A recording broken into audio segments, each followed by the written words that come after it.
श्री स्वामी समर्थ, जय जय स्वामी समर्थ. श्री स्वामी समर्थ, जय जय स्वामी समर्थ. श्री स्वामी समर्थ महाराजांच्या नामस्मरणाने आजच्या व्हिडिओला सुरुवात करूया. शुभ दुपार तुम्हा सगळ्यांना. कसे आहात तुम्ही सगळे? आशा व्यक्त करते स्वस्त असाल, मस्त असाल, स्वामींच्या आणि महादेवांच्या सेवेमध्ये रममाण असाल. आज आहे महाशिवरात्री. तर महाशिवरात्रीच्या सर्व शिवभक्तांना आणि सर्व स्वामी भक्तांना शुभेच्छा देते आणि आजच्या व्हिडिओला सुरुवात करते. शिवहरिशंकर नमामि शंकर शिवशंकर शंभो, हे गिरिजाधरी शिवानी शंकर शिवशंकर शंभो.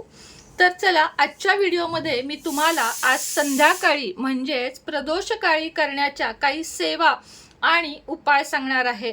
आपल्या महाराजांच्या मुखामध्ये सतत शिवहरी शंकर नमामि शंकर शिवशंकर शंभो, श्री गिरिजापती भवानी शंकर शिवशंकर शंभो. थोडं आधी माझं हे झालं म्हणून दुरुस्त केलं. हे वाक्य कायम असायचं. यावरूनच कळतं की महाराजही शिवभक्त होते आणि महाराज कित्येक वेळा निद्रावस्थेत असताना तोंडावरून अक्षरशः पांघरून घेऊन ते निद्रावस्थेत असताना देखील त्यांच्या पांघरुणातून म्हणजे त्यांच्या शेजारी बसलेल्या भक्तांना नेहमीच ओम नमः शिवायचा जप ऐकू येत असे. म्हणजेच अगदी झोपेतही त्यांच्या मुखातून ओम नमः शिवाय आणि शिवहरी शंकर हा जप सतत येत असे. त्यामुळे स्वामी भक्त सुद्धा आपण सर्वजण महादेव भक्त आहोत हे निश्चितच आहे. आज प्रदोषकाळी किंवा सकाळपासून अगदी रात्रीपर्यंत महादेवांची सेवा करण्यासाठी विशेष असा दिवस आहे. तुम्ही माझी इथं महादेवांची पूजा बघू शकता. मी छोट्या व्हिडिओत दाखवलेलं आहे. हे आहे आपलं बर्फाचं शिवलिंग, जे आता म्हणजे पार्थिव शिवलिंग बर्फाचं केलेलं आहे, जे आता हे होत आलेलं आहे. म्हणजे आपण त्याचं विसर्जन करत आहोत. हळूहळू ते पाण्याच्या ह्याच्यात होत आहे. तर आज अशा शिवलिंगाची पूजा करण्याला सुद्धा विशेष महत्त्व आहे. बर्फाचे शिवलिंग कसे तयार करावे? तर छोट्या डिशमध्ये पाणी आणि एका छोट्या ग्लासमध्ये पाणी, असं वेगवेगळं, छोट्या म्हणजे बघा या आकाराच्या अशा छोट्या ग्लासमध्ये पाणी ठेवून एक 4-5 तास फ्रीजरमध्ये ठेवावे आणि त्यानंतर पाण्यामध्ये साध्या डिश हलवून त्याचा आधी खाली गोल आणि त्यावर हे शिवलिंग. या शिवलिंगाची पूजा करण्याची आज इतके महत्त्व आहे. हे असू दे किंवा मातीचे शिवलिंग असू दे, कणकेचे शिवलिंग असू दे, ज्याला आपण पार्थिव शिवलिंग म्हणतो, याची पूजा करण्याचे आज खूप असे महत्त्व आहे. भस्म लावावे, त्यावर बिल्वपत्र व्हावे, अत्तर लावावे. तसेच आपले इकडे पारत शिवलिंग, सर्वांनी दर्शन घ्या. महाराजांना पण आज सुंदर पांढरे वस्त्र धारण केलेले आहेत. पांढऱ्या पुष्पांनी, गजरांनी आज सगळीकडे सुगंध दरवळत आहे. तुमचीही पूजा झाली असेल. आता प्रदोषकाळी पूजेला बसावयाचे आहे. प्रदोषकाळी बसून पूजेला आपल्याला 21 अक्षता हातामध्ये घ्यायच्या आहेत. 21 अक्षता या अखंड असाव्यात याची काळजी घ्यायची आहे.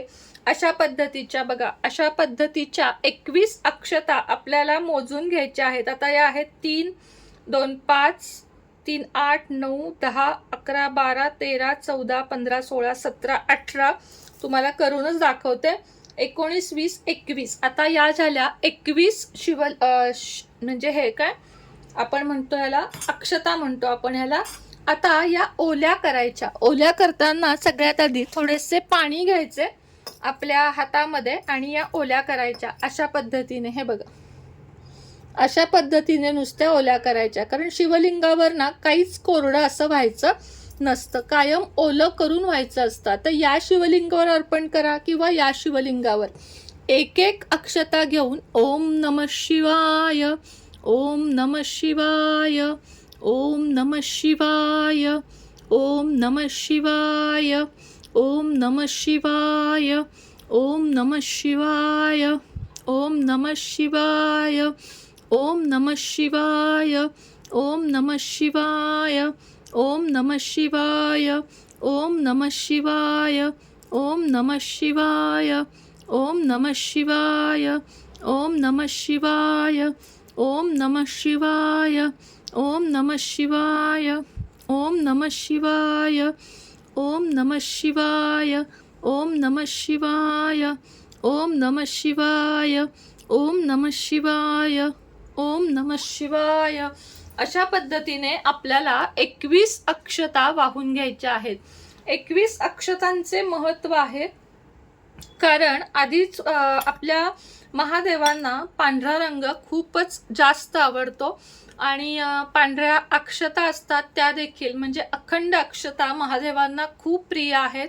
भस्म, रुद्राक्ष, आता मी इथे रुद्राक्षाची माळ अर्पण केलेली आहे, ही सुद्धा महादेवांना खूप जास्त महत्त्वाची आहे, म्हणजे खरंच त्यांना आवडते.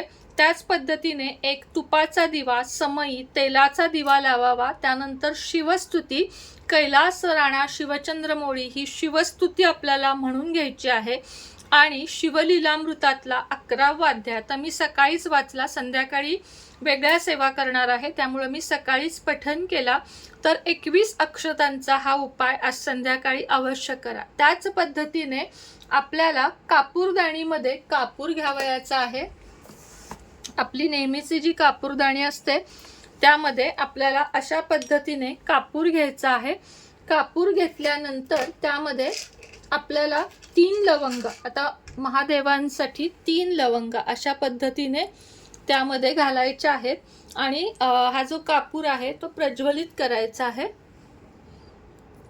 अशा पद्धतीने. आणि महादेवांना ओवाळत महादेवांची आरती किंवा मग सरळ ओम नमः शिवाय, ओम नमः शिवाय, ओम नमः शिवाय, ओम नमः शिवाय, ओम नमः शिवाय असा जप आपल्याला अखंड करायचा आहे.